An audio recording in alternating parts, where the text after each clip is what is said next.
Kaixo lagunak, ongi etorriak berrioren ere kanalera, gaur bideo berezi bat daukagu, formatu berri bat, gaur pilota mundu profesionalean nola dagoen antolatu azaldu nahi dugu, eta horretarako, nire anaia Jon, ekarri dugu bideo honetan laguntzeko.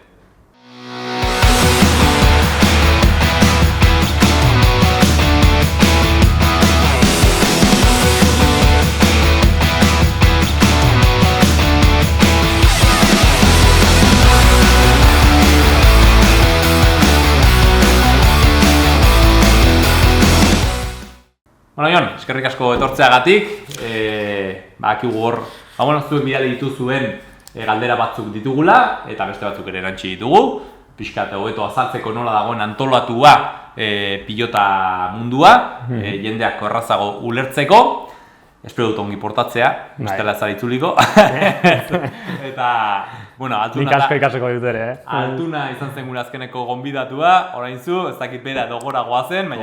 Gora, garbi, oso garbi baina. Nahi duzunean, badakizu. Lehenengo galdera, eta oso zaila dena, nola dago antolatuta eskupilota profesionala? Eskupilota profesionalan, badakigu bi enpresa daudela. Bi enpresa pribatu, bata Aspedena, bestea Baiko, lehena Segartze zena, eta enpresa bakoitzak bere pilotariak ditu, bere pilotariei ordaintzen diete. Gainera, zerbitzu batzuk jartzen dizkiete, adibidez, zerbitzu medikoak, intendentea, entrenatzaileak, batzutan ere prestatzaile fisikoak, eta hori da bi enpresek egite dutena. Haiek bere festivalak, bere jaialdiak saltze dituzte, udaletxetara edo nahi dituzten tokian antolatzen dituzte, eta horiek dira bi aktore principalak, baina gero beste aktore nagusi bat ere badago, eta da EPEL, Enpresen Liga. Enpresen Liga 2002 urtean sortu zen, plan estrategiko bat egin zuten pilotak zer behar zuen, eta ez zen behar, eta horrelakoak ikusteko, eta ikusten zen, horrelako enpresa liga bat sortu behar zela, pilotak aurrera pausoak emateko. Enpresa ligak zer da? Beste merkantil bat da, beste soziedade limitatu bat, beste enpresa bat, Aspek eta Baikok osatzen dutena, eta ana agintzen dutena, eta bere funtzioak zeintzuk dira? Txapelketak antolatzea, eta txapelketa araudi hori, eta araudi bat egitea, eta araudi hori bete dadin ziurtatzea. Eta udako eta neguko txapelketak EPELek arautzen ditu, eta horretarako Borja Osez dago, epaile aldun bezala, eta gero intendente bat ere bai, pilotak eta pixkate ikusteko Martin Alustiza dena. Orduan hori da hiru aktoreak. Aspe, Baiko, eta gero EPEL goian dagoena araudia bete dadin ziurtatzeko. EPEL izango zen NBA antzeko bat, edo La Liga antzeko bat? Bakoitzak nik uste dut bere formatua daukatela, ez? Pentsa ezagun formatu ez dela bat ere berritzailea, azkenan kirol guztietan hau gertatzen ari da. Formula batean, MotoGPen, ere bai, horrelako enpresa pribatu bat dago, eta gero taldeak daude, enpresak direnak. Tenisean ere horrelako zerbait gertatzen da, txapelketa bakoitzak dauka bere historia, baina bere zirkuitoan osatzeko enpresa bat sortu zuen ATP ditzen zena, futbolean La Liga dago, talde guztiek osatzen dutena, eta ez da formatu berritzailea. Orduan, entitate pribatu bat da, hori egiten duena. Beste galdera bat, festivalak edo partiduak nork antolatzen ditu, nola antolatzen dira? Jaialdi bakoitza txapelketa dagoenean, imaginatu jardunaldian 4 partida daudela, bi Aspek antolatzen ditu eta bi Baikok. Bi Baikok saldu behar ditu, edo berak antolatu nahi duen frontoian, eta bi Aspek. Ze pilotari jokatzen duten jaialdi horretan, orduan enpresa bakoitzak erabakitzen du. Zure jaialdia bada, eta zu Baikoko zuzendaria bazara, esatu zu, nire jaialdian, imaginatu, Laso Imazek jokatzen dute Altuna eta Martijaren kontra, baina gero beste partida horiek ere nik jarri behar ditut. Eta orduan, zuk nahi duzun pilotariak jartzen eta programatzen dituzu, inor kontrolatu gabe. Eta normalean, hor hartzen diren erabakiak izaten dira, batetik, bakoitzaren kontratuan dauden gauzak betetzeko. Imaginatu, zuk 40 partida bat dituzu, eta 20 geratzen bazaizkizu, zuk jarri bazaitut. Baina bigarrenik, nola nahi duan ni pilotari hau egotea, debutatu berria bazara, nik pilotari sendo batekin, edo esperientzia handiko pilotari batekin jarri bazaitut pilota partida horretan ongi jokatzeko eta babesteko. Eta azkenean enpresak bilatzen dutena da emozioa. eta emozioa bakigu, berdintasunean dago. Orduan, oreka horren inguruan saiatzen dira beti jaialdiak eta partida bakoitza antolatzen. Zaila, antolatzen duena. Begira, partidak programatzearen inguruan dauden nik uste dut personak edo arduradunak, buruari asko eman behar diote. Ez nuke nahiko lan horretan aritzea, bai, ze responsabilidade handiko lana da, eta imaginatu, pilotari asko, bakoitzak bere kontratuekin, kontratu bakoitza egun batean bukatzen da hilabete batean, konpromezuak bete behar dira, jakin behar du pilotaria nola dagoen, motibatuta jarraitzeko, jakin behar dut partida orekatu egon behar duela, eta noski, eta gero herriari edo erosten duenari interesatu behar zaiola. Hortza, lan oso zaila. Eta honen inguruan, pixkat, finantziazioa nolakoa den enpresetan jendeak jakin nahi du edo ez dakin nola den, alde batetik, orain jaialdiak saltzea da, ze beste finantziazio puntu daude horretan?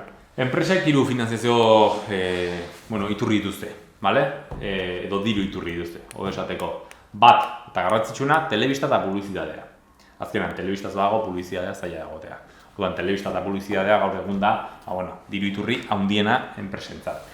Bigarrena, jaialdiak, ticketing, deitzen dena ingelesez edo beste mundu honetan, ez?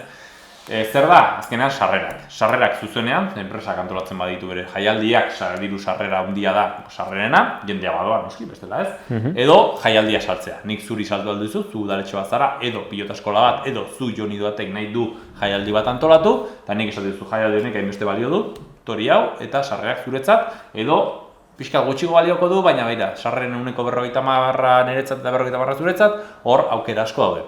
Orduan batetik da, telebista eta publizitatea, sarrerak edo jaialdiak saltzea, eta hirugarrena apostuak, baina apostuak esango nuke desagertuta daudela. Enpresek apostu bakoitzaren portzentaia bat hartzen dute, beraientzako, eta duela urte batzuk, 2007 urtean, diru sarrera karagarria zen, apostuena, baina teknologia berriekin, gizartearen ere ohiturak aldatzen ari direla, apostuen diru sarrera asko gutxi dira.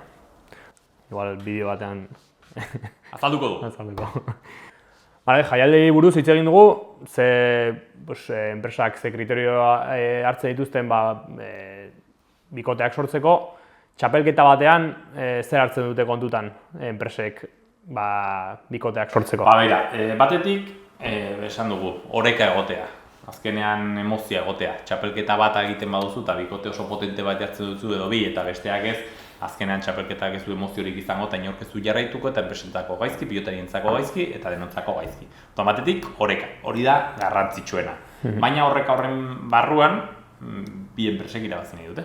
Imaginatu zenbat denbora egon den baiko txapela bat irabazi gabe. Eta hori gogorra da, hor dagoenaren zaldanean. Gero jabeak ez dut ez, zergatik horretzen dut, zergatik ez, pilotak ez dute ongi jokatzen, ez dago prestatuta, zergatik ez, orduan zaila da eta gogorra da, orduan batetik oreka baina aldi berean irabaztea. Eta hori beti badu bere xarma. Eta hirugarrenik, txapelketa bat antolatzen duzunean bilatu behar duzu ere, hor jokatzen duten bikoteek eta pilotariek saltzea. Eta saltzean, ez da bakarrik izan hondiek saltzea, baizik eta, Euskal Herriko pilotari guztiek parte hartzea, bizkaitarrak egotea, gipuzkoarrak, nafarrak, errioxarrak ere bai, gero horrek ematen dizulako aukera, Euskal Herri osoan zehar eta errioxan, saldu ahal izatea partidak. Orduan, 3 puntu horiek ongi orekatzea da, txapelketa on baten azkenean sekretua. Egon aldira momentuak non ez diren kontutan hartu bakarrik, igual maila hobeagoko pilotariak kanpo geratu diren? Nik uste dut, hobeagokoak ez dakit, igual bai, baina maila parekoak bai. Hau da, zu izara handi bat bazara, jokatzen zu txapelketa. Hori seguro. Ez da, inoiz ez da izara handi bat txapelketatik kanpo geratuko, inoiz.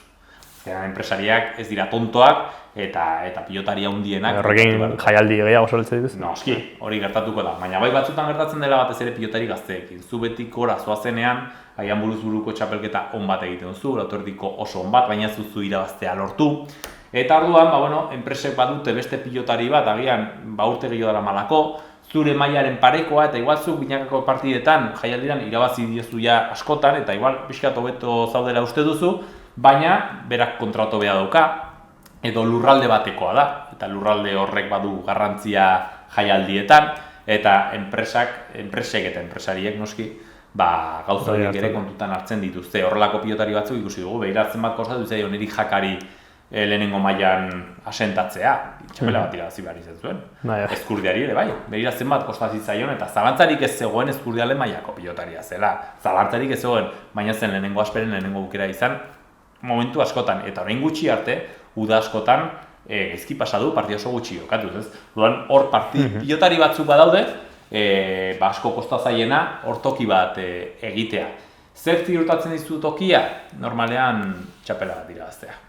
Txapela bat irabazten baduzu ja zalantzarik. Claro, ya. Bi enpresen artean, nolabait akordio bat hartze dute bikoteak sortzeko, txapelketarako, edo... Ez dakit, nik uste dut aspaldian, hau da, enpresak haien artean erlazio txarra izan dute, lehen esan dugun bezala, ez? Eta azkeneko urtetan askoz erlazio hobea daukate. Orduan erlazio hobe horrek seguraski eraman dituela enpresak, haien artean ere komentatzera, hau nola antolatuko dugu. Igual gu bikote hauek eta gu hauek, ez? Pixkat orekatua egoteko, nik uste dut hori ona dela, beharrezkoa pilotak bizirik eroteko, gu ez garelako futbola. Orduan behar dugu. Azkenean elkartasun hori txapelketa hobea izateko, ez? Azkenean uda honetan sekulako jaialdi onak ikusten ari gara eta torneoak, bikote mistoak ere bai, mastersean, binakako txapelketa oso nahi izan dugu, orduan ikustut elkartasun horrek lagundu duela. Baina noiz bat seketuan gorde direla? Baita ere, 2010 urtean Asegartzek ateratzen du sekulako bikotea, Olaizola Beroiz, eta Aspek Irujo Barriola. Gaizki atera zitzaien, baina txapelketa bertan bera geratu zen. Ze azkeneko biak gelditu ziren oso urruti sailkapenean, eta hauek azkenean ez duten irabazi, baina zirudien txapelketarik ez zela egongo. Ez orduan, nik uste dut konpartitu behar dutela eta konpartizu dutela. Eta piloteriei esaten diete presentazioa baina lehenago zeinekin jokatu behar duten, zaiatzelarekin jokatuko duten? Hau, toki guztietan bezala. Pilotari izar handiei bai, nahi dutena, alfombra gorria, eta gainera udan partia hori jokatuko dituzu, eta daukazu egutegia, eta bestei ez. Deituko dizut jokatzen duzu. Hori gertatzen da. Normala da ere bai, izan daiteke ezakit, daukaten pisua bestelakoa delako, ez? Guztu Olaizola eta Irujo hori zalantzarik gabe, eta seguraski haiek ere, txapelketa bat baino gehiagotan, seguraski bere bikotea optatu zutela. Zalantzarik ez dut. Orain ez dakit, hori gertatuko den, baina zalantzarik ez dut altunak lasok badakitela nonekin jokatuko duten Ezkurdia berak ere.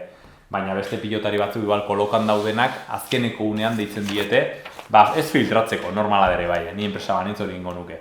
Azkenean, txapelketa aurkezten denean jendeak ez du jakin behar, noiz jokatuko duen. Neri NBA-ko drafta gustatzen zait, azkenekoan bolatxo atera eta hau izango da bigarrena, ez? Hori gustatzen zait, eta horrelako presentazio bat ongi legoke. Bai, eta azkenean ezin da ez zer esan. Bestela zuk 16 pilotari esaten badiezue, 16ek 5ekin hitz egingo dute, beste 5 horiek 10ekin eta 24 urtetan 1000 pertsonak dakite. Eta kazetariek ere bai, eta ja publikatzen da. Orduan, sekretuan izan behar da, askori izai esaten. Beste galdera bat, Mikel, enpresentzako, segun eta zenbat bikote sartzen dituzten semifinaletan edo txapela irabazten dutenek badute sari ekonomiko bat? Enpresek, batetik, pilotariek, baina enpresek bai. Hau da, nik uste dut ez dela sari zuzena baizik eta indirektu. Horrein ezin dizut eguneko unean ziur esan. Baina bai esate dizut lehen ala zela. Ze prentxan argitaratzen zen horrela ere bai, ez? Adibidez, finalerdietako, eta logikoa da ere bai, finalerdietako liga askan. Enpresa batek 3 bikote sartzen baitu edo pilotari eta besteak bat, 175, diru iturrien 175 batentzat eta bestea 25 bestearentzat. Pilotari gehiago dituzulako, sari gehiago rendu behar dituzu, orduan diru iturriak ere gehiago. Eta finalean berdin gertatzen zen. Horregatik bi enpresen arteko pikeak handiak ziren eta tensio ikaragarri aldageletan horrelako partidetan, ez? Ze diru asko zegoen jokoan eta direktoki eta indirektoki. Edo udan duen eragin ere handia delako. Eta pilotariek, bai, noski, ez daude sari ofizialik, bale? zuk zure kontratuan negoziatu behar dituzu zure sariak, eta sari horietan badaukazu zure aukera. Duela urte batzuk antolatzen zen, sari txapelketa ofizial bat, buruz burukoa, master saritzen zen, bankuetxe batek antolatzen zuena, ez dugu izena esango patrozinatu arte, baina bai, eta uste dut 18.000 euro zirela irabazen zuenarentzat eta 2.000 galtzailearentzat, ez? Baina hori ja desagertu zen, eta orain sari guztiak zuk zure kontratuan negoziatzen dituzunak dira. Eta bueno, Mikel, azkeneko galdera, askok galdetzen dutena, seguraski futboletik etortzen den galdera bat, badago kontratuetan klausula antzeko bat pilotariak enpresa batek fitxatzeko beste enpresatik? Bai, badago, baina azkenean, nik uste dute, badago zuk zure kontratuan badaukazu. Azkenean klausula de rescisión deitzen hori, kontratua bukatzen baduzu edo zuk bukatu nahi baduzu eta beste toki batera jateko ordaindu behar duzula. Gainera, kantitate importanteak dira. Gero juzgado batean, ez dutela inolako ez ziren betoko, azkenean hori Florentino Perezek uste dut asmatu zuela Real Madrilen, ez? 1.000 milioi euro klausula, eta ditzen da beldurraren klausula, azkenean, ez? Hori juzgado batera joaten bazara, ez du zentzurik, ez du kobratzen duzunaren arabera horrelako izan behar du zure klausula horrek, baina azkenean juzgadoan 8 urte pasatzen dira eta kirolean 8 urte dena da. Orduan klausula de medio ditzen da, baina beldurraren klausula, baina badago eta pilotari guzti daukate bai. Eta ez da inoiz olakorik ikusten? Ba ez dakit, informatuko gara eta bidotxo bat egingo du. Batez egin behar dugu bat Asegartzeren sorreraren inguruan, segulako innovazio izan zelako pilotarentzat. Eta hor Aspeta Asegartzek izan zituzten bere liskarrak, pentsa ezagun Titina Asegartzetik Aspera joan zela, eta aldaketa batzuk egon direla. Azkeneko urteetan ez. Beroiz pasatzen Asegartzera, ni ere pasa nintzen Aspetik Asegartzera, Elezkano Asegartzetik pasatzen Aspera, Ladis Galarza ere egon da bietan, eta pilotari batzuk badaude batetik bestera egon direnak, eta ez da inoiz horrelakorik ordaindu nik dakidala behintzat. Osea, nire kontratuan agertzen zena, ez da egin moduan, normalean relaziona dago, azkena enpresek badakite. Zuk oreka behar duzu ongi saltzeko pilotak, profesional bezala ezagutzen dugun modura jarraitu ahal izateko, nahiz eta gauza batzuk hobetu behar izan, noski, ze hor kritika batzuk badaude eta kritika horietan badago batzutan arrazoia noski, baina enpresak tontoak ez dira eta badakite behar dutela oreka eta horretarako papi plantillak nahiko orekatuak behar dira eta aldaketak egin behar dira, egiten dira, eta kitxo, pentsa etzagun ere bai, zuk pilotari oberenak badituzu, ez zarela inoiz errentagarria izango. Zezuk bakarrik ezin duzu ez ere egin. Horretarako, soldatak ere bi enpresetan banatzen dira, eta orduan biak errentagarriak dira, eta pilotak bizirik egoten du. Lagunak, hau da gaurko zuentzat geneukana, pilota nola antolatua dagoen hobeto ezagutzea espero dugu, eta badakizue, hurrengo bideotxoetan, hementsi izanen gara, zuekin pilotan inguruko guztiak, konpartitzeko, espero gustatu izana, bakizu, suskribitu, eta hurrengo arte eskerrik asko joan. Ongi izan. Aio!